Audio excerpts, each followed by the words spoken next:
Good morning, boys and girls. Welcome to Tuesday. I hope you're off to a great start today. I'm looking forward to doing some math with you this morning. I want to start with a little bit of review this morning. So the first thing we're going to look at, this should look familiar to you. We've talked about rounding before, and we're going to talk a little bit more about that today for our lesson. You might have already seen that on your math page. We're going to work with money and rounding, but I kind of want to review the rounding rules just a little bit with you before we get into that today. So you'll notice on my picture here, we have two cars. One of them is going up this hill and it represents numbers 0 through 4. And then this one represents numbers 5 through 10. So you remember that if you're rounding a number, you want to know, is it 4? If it's 4 or less, it stays the same. Okay? If it is 5 or more, it goes up. So, and it'll also tell you, boys and girls, when you're rounding, if you're rounding to a certain place, they might ask you to round to the hundreds or to the tens. But you always want to look at that next number and ask yourself, is it 4 or less? It stays. Is it 5 or more? It tells it to go higher, to go up 1. And we'll look more at that today with our money as we're rounding. All right, the next thing I want to do with you is talk about Roman numerals. You'll have a test this week that you'll be taking for math. You did not have to do it yesterday. If you already did that, you don't even have to do it today. I know your brain's been on a little bit of vacation the last couple of weeks, and that's fine. We just ask that you go ahead and take that test by Sunday so that we can get grades entered for you. So as you're going throughout this week and you're reviewing some things, it's totally fine if you want to wait to take that math test towards the end of the week. You're definitely permitted to do that. All right, so here's our Roman numerals. You know what I noticed on my chart here just a little bit ago as I was reviewing it for myself, they missed a letter on our chart. That's important. If you have a saying that you do to help you remember the Roman numerals, you'll notice that they missed a letter. So I'm going to go ahead and add it, and it's the letter D. Maybe you already saw that, and that is for the number 500. So, and I know everybody has different sayings sometimes for things, but I'm just going to do the one that we did in our class because that's the one I remember. But if you have one, you can certainly use that as well. But the way we remember it is, I vacuum extra large carpets during math. And if you can remember them that way, then that can help you start with 1 and work your way up to 1,000. So I hope that'll be helpful for you. Down here, we have some other review, boys and girls, you may want to take a little bit. There are Roman numerals on your test that you'll be doing, so I would highly recommend that you kind of refresh yourself a little bit, study those things before taking that test this week. All right, we're going to go ahead and move on to your lesson page for today. Go ahead and make sure that your page looks like mine. You should be on pages 257 and 258 today, and you'll see it says rounding money to the nearest dollar there at the top. So you'll want to go ahead and be there so we can work together today. All right, so if you look at the top in our little explanation rectangle up here, we have 3 different things that they're trying to tell us before we get started. So the first thing is an amount of money rounded to the nearest dollar has no cents. That means in the cents part after the decimal, it's just going to be zeros. There will be nothing there as we're rounding. Okay, that's every time when we're rounding to the nearest dollar, because those aren't dollars, those are cents. So those will just be zeros. Okay, so that's the first thing to remember. The next thing, it says if there is 1 cent to 49 cents, guess what? You're going to round down. Okay, so that's just going to go down. The dollars are going to stay, but those cents are going to basically just go away. Okay, so the cents will go away, the dollars will stay where they are. Okay, the next thing to remember is that if there is 50 cents to 99 cents, you're going to round up to the next dollar. Your cents, boys and girls, are still going to go away. That's still going to be zeros, but your dollar is going to go up 1. Okay, because in rounding, we basically either stay the same or we go up 1, like we just talked about with our cars on the hill a few moments ago. So if it's 49 cents or less, you're going to stay. Drop the cents, make them zeros, and then stay.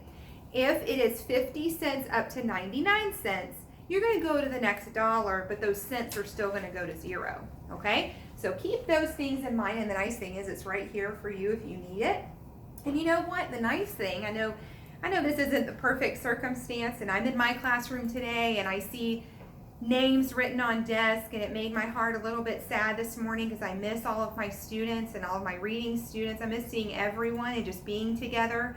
But the nice thing about our online learning is if you don't catch something or you say, what did Mrs. Quilty just say? I missed that. Guess what? You can go back and you can rewind. You can't do that in the classroom. You can't rewind me, but you can rewind me on the video. So you can do that if something didn't quite make sense or you didn't quite catch it, okay? Let's take a look here at section 1. They want us to mark the bubble under the correctly rounded amount. Let's look at our first amount. We have $7.10. We're not going to worry about the dollar right now. We're just going to look at the cents. The cents are 10 cents. Let's look back up at our rules. It falls into this category. If it's between 1 cent and 49 cents, we round down, okay?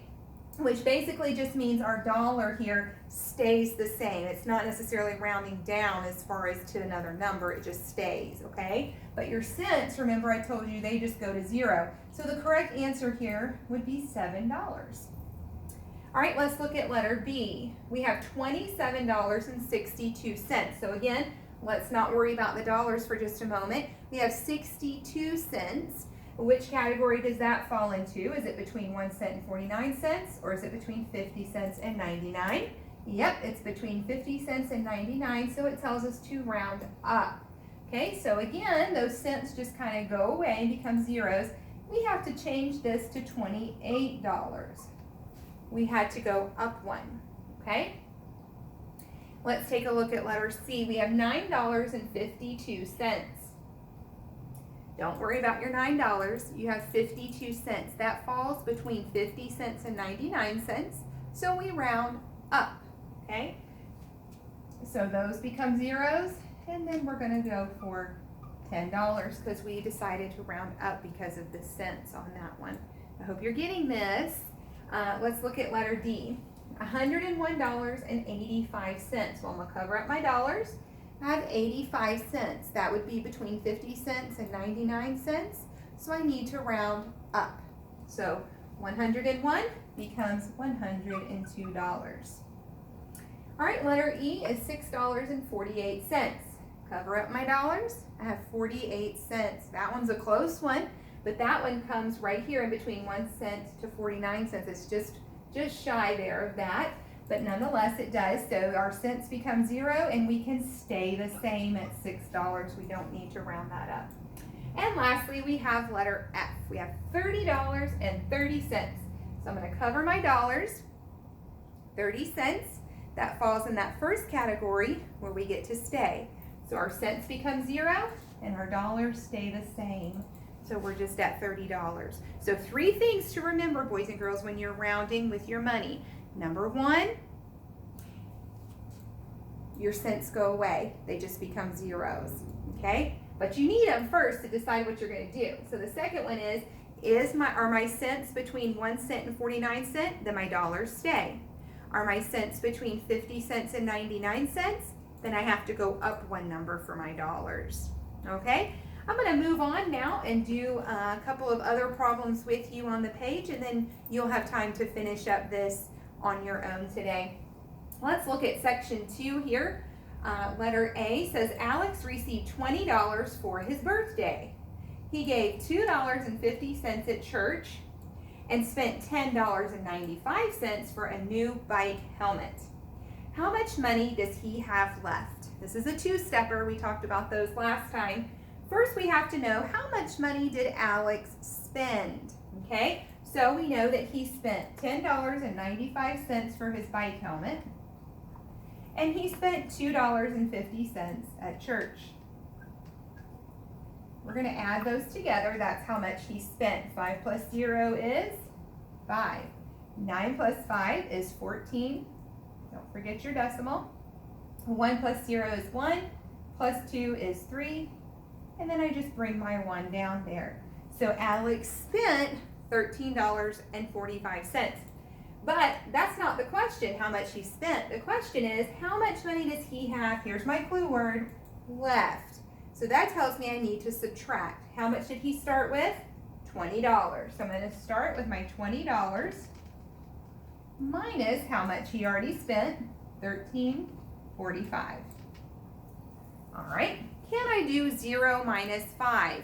I cannot. So I've got to go to my neighbor and borrow. Can I borrow from this neighbor? No. Can I borrow from this neighbor? No. Can I borrow from this neighbor? Finally, yes, we can. So this 2 becomes a 1, and I put a 1 in front of that 0. All right, but I'm still not finished because this neighbor needs to borrow from here. So he becomes a 9, and I put a 1 in front of that 10. Okay, this one needs to borrow now, so this one becomes a 9, and that becomes a 10, and I'm finally ready to do my subtraction. All right, what is 10 minus 5? Hope you answered 5, you'd be correct. 9 minus 4 is 5. 9 minus 3 is 6, and 1 minus 1 is simply 0. So I'm going to put my dollar sign. So the question is, how much does he have left? That would be $6.55. Don't forget your decimal point and dollar sign. All right, I'd like to do letter B with you. It's a few steps, and you know what, I'm just going to be honest, I had to read this one to myself a few times because it kind of confused me. So I had to go back and reread to see exactly what it was asking. So I'd like to do it with you today. And if you want, you can pause me and try it on your own and then come back and see how you did. You're of course welcome to do that. Letter B says, Madeline has 4 pairs of red socks, 6 times as many pairs of blue socks as white pairs of socks, and 1/4 as many white pairs as red pairs. How many pairs of socks does she have in all? How many socks does Madeline have? Okay, so the first thing I think we need to do is figure out how many of each kind. So red socks, we know it tells us 4. Okay, now it says 6 times as many pairs of blue socks as white pairs, but we don't know how many white pairs yet. Then here it says 1/4 as many white as red. So boys and girls, I hope you remember we can do 1/4 of how many red? 4. So in order to figure out the white pairs, we've got to do 1/4 of 4, okay, which would be 1. So that's 1 white pair. So far we have 4 red pair, 1 white pair. Now we can go back and figure out how many blue pair. It tells us there are 6 times as many blue as white. Well, how many white? 1. 1 times 6 is 6. That wasn't too painful, I hope. Okay. Now, it says how many pairs of socks does she have in all? Well, guess what? I can just add these up. So I have 4 plus 1 is 5 plus 6 is 11. So I can answer that, 11 pairs. But I have another question, boys and girls. It says, how many socks does Madeline have? Well, in a perfect world, a sock would have a match. Now, I'm going to tell you, when I do laundry at my house, not all the socks have pairs. Sometimes I'm saying, where is this sock's friend? I can't find it. And sometimes I'll find that Maddie has owl socks that we both share. And just the other day, I was looking for owl socks. And I'm going to tell you, Maddie does not match her socks. So she'll wear a red sock and a blue sock. Doesn't bother her at all. But Mrs. Quilty, I like my socks to match. Okay? So I was looking for the other owl sock and I couldn't find it. And so I ended up wearing 2 owl socks that didn't look alike at all because I couldn't find the pairs. That made me sad that day. But my shoes kind of covered it up, so I just went with it. But hey, maybe you're one of those who doesn't care if your socks match. Maybe you're a sock matcher like me. But nonetheless, how many socks are in a pair? That would be 2. You have 2 feet, you need 2 socks in your pair, right? So, how many socks does Madeline have? Well, she has 11 pairs of socks times 2 in each pair. 11 times 2 is 22. So we can answer 22 socks. All right, we made it through that one. Hopefully that wasn't too bad. Maybe if you paused me, you got it right. All right, let's take a look. I just want to do a couple on the back. If you'll flip your paper over, I'm going to do the back side, page 258. I'm just going to do a couple of these with you today.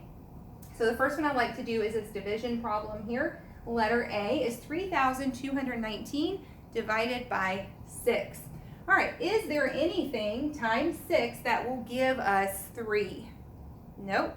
In fact, we can't even use 1. We'd have to use 0, but we learned a few weeks ago that as we get ready for 4th grade, we don't have to write that 0 anymore. We can just move over to the next number. So what times 6 will give me 32 or get me close without putting me over? That would be a 5. So I'm going to write my 5 up here. 5 times 6 is 30. 32 minus 30 is 2. Then I compare. Is 2 less than 6? Yes. Then I can move on and bring down my 1. Now, what times 6 will either give me 21 or get me close? That would be 3. So I'm going to write my 3 up here. 3 times 6 is 18. So I need to do 21 minus 18. You can't do 1 minus 8, so I have to borrow. That becomes a 1. That becomes 11. 11 minus 8 is 3. Then I compare. Is 3 less than 6? Yes. Then I can move on and bring down my final number, the 9. All right, what times 6 will give me 39 or get me close without pushing me over? That would be 6. Put my 6 up here. 6 times 6 is 36. 9 minus 6 is 3. So boys and girls might, oh, I didn't compare. You have to do that even on the remainder to make sure we got that right. Is 3 less than 6? Yes. All right, so I have 536 remainder 3. You know what's nice about these division problems is you can check them. Even on a test, you can check them to make sure that your answer is correct before you move on. And hopefully you remember how to do that. We take our answer, 536, and multiply it by our divisor, which in this case is 6. 6 times 6 is 36. So I'm going to put my 3 there and my 6 there. 6 times 3 is 18 plus 3 is 21. 6 times 5 is 30 plus 2 is 32. And you say, oh no, Mrs. Quilty, we didn't do that right. It doesn't match. But guess what? We forgot our remainder. We have to add that in. So we have to add in 3, which is our remainder. 6 plus 3 is 9. And then we just get to bring down our other numbers. And guess what? We did it right. We checked it and it was correct. All right. Down here in section 4, this is where you're finding the fractional part. My students like these. A lot of times you can really just do them in your head fairly easily. So 1/6 of 48. So I'm basically asking myself, what times 6 is 48? And that would be 8. Oh, this one's an easy one. What times 8 will give me 80? That would be 10. So you're just going to go through there and answer those. All right, here is a measurement equation. I want to go ahead and do this one with you. The first step we need to look at here, we have 6 weeks plus 14 days equals blank weeks. What do they want our answer to be in? Do they want our answer in weeks or in days? Well, the blank says weeks, so we know that that's what we're going for. So now that we know that, we have to rewrite our problem just a little bit. So this one's already in weeks, so that one gets to stay the same. But this one's not, so I'm going to need a blank there. So go ahead and write that there on your paper so you can stay with me. Step 2 is to put a box around the ones that are different. These are the same, they're both weeks. Oh, but this is days and weeks. So this is where our box gets to go. Okay, then we're going to do our 1, 2, 3. So we're just simply going to write 1, 2, 3. And number 2 is our special number. All right, the first thing we have to determine is, are we going to multiply or are we going to divide? So we have days to weeks. I always tell my kids, do we want to go to Disney World for a few days or do we want to go to Disney World for weeks? Well, we want to go to Disney World for weeks. So if we go from days to weeks, we divide, okay? So we're going to put our division there. Our special number, how many days are just in 1 week? That would be 7. Then we take the only other number in our box, which is 14. We do what we determined up here, divided by our special number, which is 7, and that is going to give us 2. So I'm going to fill this in here, but I'm not finished. Don't let them trick you. We have to complete this problem here. All right, 6 weeks plus 2 weeks would give me 8 weeks. So 8 is going to be our answer there. All right, I'm going to do one more with you today, and that's number 6, solving our equations. You know, you're doing algebra. You know, my Maddie's in 7th grade. She's in algebra. Did you know my 3rd graders are doing algebra too? You're so smart, and some of you do really well and really like these. Now, looking at number 6, there's one big thing I have to remember. We always do the parentheses first. We have parentheses in number 6 here. So let's do that first. We have 16 divided by 4. That would give me 4. So I'm going to rewrite n plus 5 equals 4 times 2. All right, so now I'm ready to start. We start with the side that we know. We don't know what n is, but we do know what 4 times 2 is. So we can do that. We're going to do n plus 5 equals 4 times 2 is 8. All right. Now we have to do the opposite. So we're adding. Opposite of addition is subtraction. So I'm going to subtract 5 here and subtract 5 there. These just cancel each other out, and I'm left with n equals 8 minus 5 is 3. It'd be easy to stop right there, but there's one more step we have to do. Now that we know what n is, we get to check our answer and see if we did it correct. So we're going to rewrite our problem here, but we're going to take that 3 and put it where the n is. So we have 3 plus 5 equals 4 times 2. Oh, I hope this works. 3 plus 5 is 8. 4 times 2 is 8. And we did it correctly. All right, well, I hope this was helpful for you today.